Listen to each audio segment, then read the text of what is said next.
лабораториях позволяется намного больше, чем в рамках постановки в репертуарном театре. Скажи, пожалуйста, вот в лабораториях, вот вообще и в частности вот здесь, насколько ты отпускаешь свою фантазию для воплощения каких-то идей? В частности, ну вообще, какой-нибудь пример, где ты пытался воплотить некую свою мечту как режиссер, и здесь, насколько ты свободен в воплощении? Нет, конечно, на лабораториях, правильно сказал, что лаборатория, так, естественно, дает гораздо больше свободу, потому что это такая хулиганская авантюра, временная, гораздо менее ответственная, по большому счету, потому что есть прикрытие, эксперимент, хорошее слово, эксперимент, лаборатория. Вот. Я для себя все равно, помимо того, что такое свобода, все равно свободы полной не бывает, и это хорошо, все равно ты отдаешь себе отчет, в каком месте ты делаешь эскиз лабораторный, с какими артистами, в каком театре, даже в каком регионе. Это очень важно. И кто придет смотреть этот эскиз. Все равно же не только для себя, так или иначе. Вот в данном в нашей лаборатории, насколько ты свободно себя чувствуешь в работе с текстом? В работе с текстом я дал себе возможность быть абсолютным соавтором, быть свободным, не слепо идти за автором, а попытаться, естественно, его осмыслить, но как-то сформулировать что-то такое новое. То есть некое высказывание. Ну да. Насколько я знаю, лаборатории появились в России, по-моему, лет 15-20 назад, благодаря Алексею Ивановичу Лаевскому. Скажи, пожалуйста, вот считаешь ли ты, или у тебя есть какое-то иное мнение, что вот тот формат лаборатории, который был придуман и создан в самом начале, немного выдохся, и он уже не дает тех результатов, на которые он был рассчитан в момент создания. То есть экспериментальные формы, там, где они проводятся, а также, что эти эскизы рано или поздно превращались в экспериментальные спектакли и входили в репертуарных театрах. Ну и в первую очередь они создавались, насколько я не застал периода работы в театре, но они же создавались, во-первых, чтобы новую драматургию раскрыть. Она просто не ставилась в театрах. Новую драматургию как будто бы не было. Это в первую очередь для этого было сделано. И молодую режиссуру вытащить. То есть, чтобы новые имена, Мне кажется, в плане функции молодой режиссуры она до сих пор в лаборатории работает. И знакомиться с этим. Что такое главное, помимо всего знакомства режиссера с артистами, это очень важный момент. Знакомство с труппой. На короткой дистанции понять, есть ли точки соприкосновения с труппой у режиссера, или не стоит даже дальше разговаривать. Это тоже работает. По поводу того, что выдохся формат, я думаю, он уже не нужен как попытка с новой драматургией, все в порядке уже. Звучат новые имена, новые постановки, с этим, мне кажется, проблем нет. Он не нужен как формат раскрытия новой драматургии, но как с молодой режиссурой он еще работает, я думаю, абсолютно. Но у меня тоже такое мнение, что этот формат, и режиссер может выдохнуться. Нельзя злоупотреблять вообще лабораторией. Я вообще думаю, сезон режиссер один-два раза себе может позволить на короткую дистанцию, что такое встряхнуть себя, труппе встряхнуться, но частиц с этим вообще, в принципе, мне кажется, в нашей профессии нельзя. Потому что, мне так кажется сейчас, наше дело, оно все-таки, это такой забег на длительную дистанцию. Это на длительное, это не раз и все. Тем более, учитывая, что, насколько я пресерчил чуток, практически менее 10% эскизов превращает в полноценные спектакли. Менее 10%. Это не очень, наверное, положительный результат. И в связи с этим вопрос. Вот ты, как сам лично, Тимур Пулов, что бы ты предложил вместо тех лабораторий, которые проходят сейчас? В какой форме это должно перевоплотиться, чтобы она опять задышала какой-то новой жизнью, каким-то свежим запахом? Мне кажется, хороший формат совместной лаборатории. Совместные, на более длительную дистанцию, когда работают и драматург, и режиссер, хотя это не ново, но все равно вот такого вида, мне кажется, это... То есть такая проектная. Проектно, да, с композитором, то есть если говорить с полным, так сказать, составом. Прям набрать, это мало кто делает, мне кажется, с полным составом. Приезжать и прям с живыми людьми, не как там онлайн, а прямо с живыми люди делают что-то такое. Ну, есть такие пробы, там, несколько режиссеров делают какие-то, аккумулируются вокруг одной идеи, и из отрывков у разных режиссеров получается что-то. Вот тоже, мне кажется, довольно занятный формат может получаться. Другое дело, собрать сложно. Собрать сложно. То есть это должен быть третий человек еще, со стороны. Это должно собираться вокруг чего-то, да. Вокруг кого-то. Это такой долгий вопрос. Наверное, что-то можно еще найти. Это я все, что вот сейчас на ум пришло, говорю, потому что, мне кажется, еще какие-то интересные форматы. Сейчас вспомню. И можно выдумать их, придумывать. Но мне кажется, вот работа самая очень интересная, когда с блоком все составляющие постановочной части делать какой-то проект. То есть приехало 3 разных группы, большие довольно-таки. Это такой серьезный должен быть. Очень затратный, дорогой, да, и делают. Но как в цирке. Если фуфло, никто не получает денег в этой команде. К примеру. Это как в цирке, не получает. А то, что зритель отобрал, действительно, только на зрителя нельзя уповать. Вот если все прямо это понравилось, эта команда получает весь куш. То есть вот она сделала. Она угадала. Это интересно, мне кажется. Такая не лотерея, но справедливая вещь. Как в цирке, да, если не понравился проект, то есть ему там не платят деньги. Чтобы это было такая... Сейчас только на ум пришло. Сам себе режиссерскую яму роем, да? Такая команда приходит, и серьезно такие команды. В театр заходит на месяц, там или на сколько, и уже потом по итогам решается. Это довольно, мне кажется, такая рискованная, авантюрная, и многие под это подпишутся.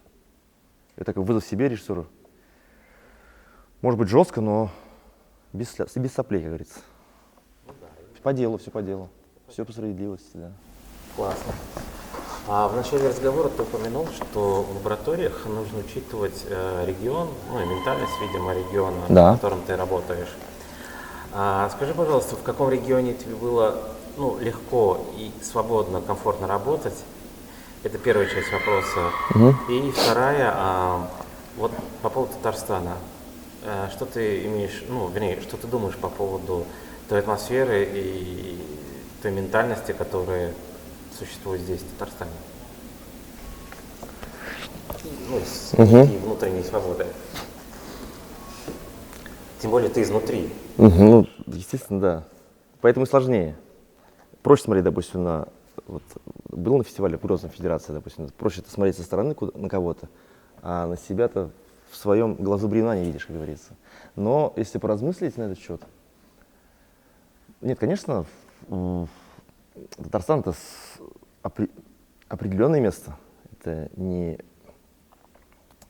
сравнимо там, как и другие регионы, они друг с другом все различны. Татарстан тоже отличается своими какими-то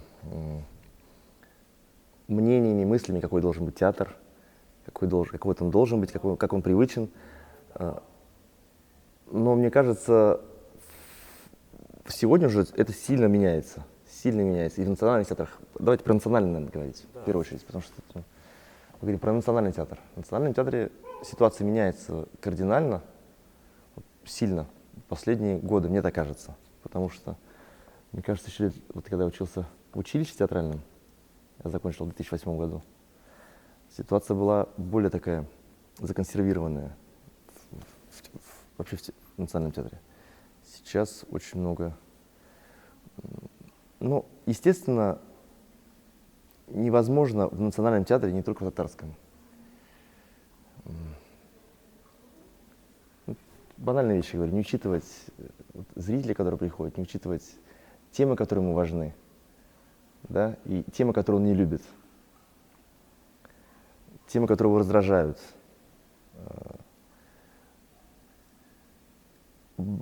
Бояться не надо высказываться в Национальном театре, но просто, наверное, в Национальном театре не надо делать революции. Надо идти, вот как сейчас это получается, эволюционным путем. Не сразу долбать.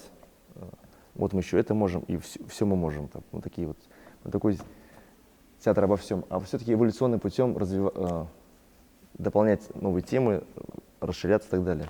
Ну и вот каким ты видишь будущее Национального театра татарского, в частности, лет через 5, через 10? Что будет в нем?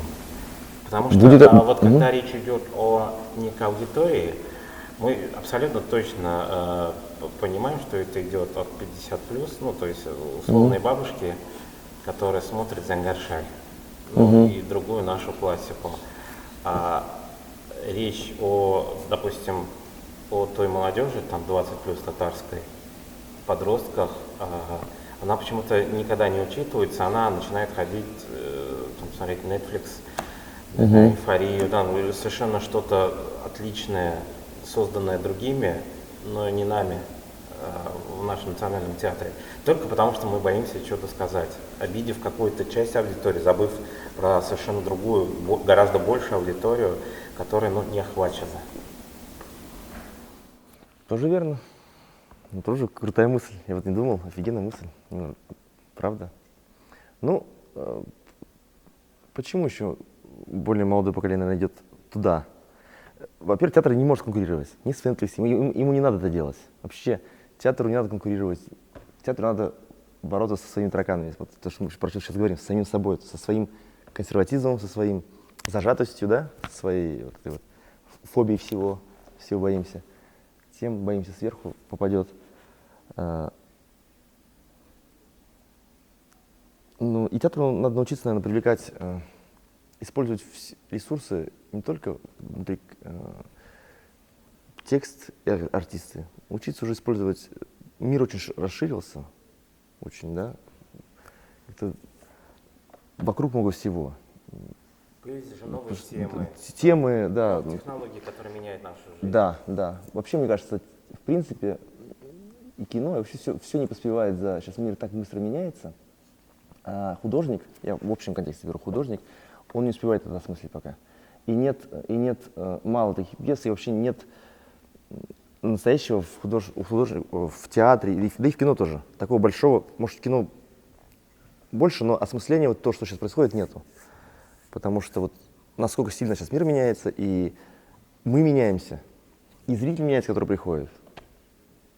Мы пока, как будто иногда у меня такое ощущение, зритель молодой, он уже впереди, а мы, рассуждая и там бороды зачесывая, размышляя, мы не успеваем за их мысли уже, они уже, и поэтому, может быть, и неинтересно. То есть мы ключей не находим, ключей, чтобы осмыслить действительность. Я не говорю сейчас про Татарстан или даже Россию, а в принципе. Мне кажется, так. Ведь театр, в чем уникальность театра? Он может это мгновенно переосмыслить и показать, потому что для производства кино того же сериала нужно 2-3 года. То есть от задумки... Да, а мир очень быстро поменялся, все поменялось, да, уже. Еще кино очень часто злободневно бывает, а театр все-таки, это же журналистика, злободневность. Кино, а театр он такой... А почему театр не может быть злободневным, который может создать, как показывает та же самая лаборатория, в течение 2-3 дней полноценный эскиз, с какой-то законченной мыслью? Театр может быть всяким. Театр может быть любым. Театр может быть театр одного стула. Театр одного стула, который на ниточке дергает, и он весь час будет ходить. Ну, такой тоже. Он может любым, это вообще запретов никаких нету. Но вопрос, в чем тебе интереснее? Все-таки театр, злободневность и актуальность — это разные немножко, мне кажется. Злободневность — это все-таки такая... Мимолетность. Слишком мимолетно, да. Это мелковато. Это неделя, допустим. Вот посадили там, ладно, закрыли там какого-то оппозиционера, например. Все, это злободневно. Театр, да? Да. Театр не должен как бы уподобляться, сразу дергаться. Задача все-таки немножко шире смотреть, более сверху на мир, мне кажется, более сверху. Сопоставляя, что было до, что будет после подразумевая, это очень пафосно сказать, быть пророком неким. Ну, то есть это себе такие задачи ставить. Тогда он будет развитие. А если с ним заниматься бумажками оборванными, то это уже, это вот эта злободневность. Это, мне кажется, на секунду в ютубчике выложить, все. Это не про театр. Но театр может быть любым. Может быть театр какой-то открыт там в подвале, театр злободневности, все. И прям фигачить каждую неделю новый спектакль. Тоже может быть. Прям по тематикам. А вот в Национальном театре какую тему вот ты хотел поставить, которая, ну, тебе интересна самому? Ну, в первую очередь, всегда, и я уже что-то похожее, может быть, делал, ты ищешь себя в культурно-татарском коде. Я, наверное, из тех, кто ищет себя среди татар немножко. Если очень грубо говорить. Так случилось по жизни, что, допустим, я не носитель языка, допустим. И исправляется сейчас это у меня, но и многие вещи, и сейчас такое у меня идет исследование даже, уже во взрослой жизни, исследование татарской культуры и так далее. И я пытаюсь осознать, любой, мне кажется, человек пытается, что бы он там ни говорил, он пытается осознать себя, найти себя, понять, кто он такой. И, естественно, а кто я такой? Я же татарин. Я думаю, папа же татарин, надо же разбираться. И откуда я и куда я иду. А через меня, наверное, и вокруг меня.